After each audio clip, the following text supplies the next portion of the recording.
So you searched Rho cards and saw two names that look identical, corporate card and business credit card, and now you're wondering which one you're actually supposed to use. Here's the key thing first. They are not really two separate competing products.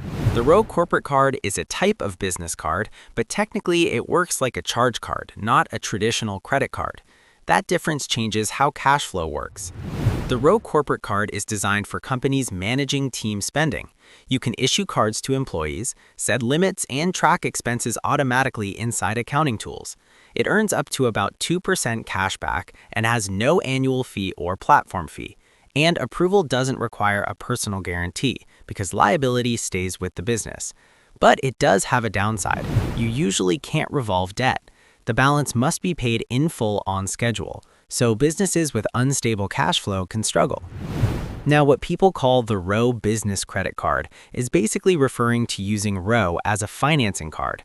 In practice, Rho still doesn't operate like a normal revolving credit card with interest. It offers short repayment terms and sometimes extended payment windows, but still no ongoing interest balance.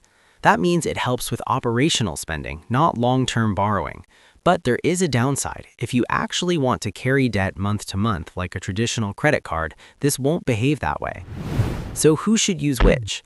If you run a team, pay vendors, manage ads, or want accounting automation, the corporate card is the real product you want.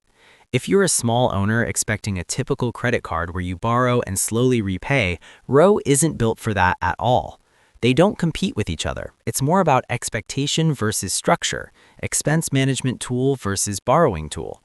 Tell me what comparison you want next: cards, banks, or accounting platforms.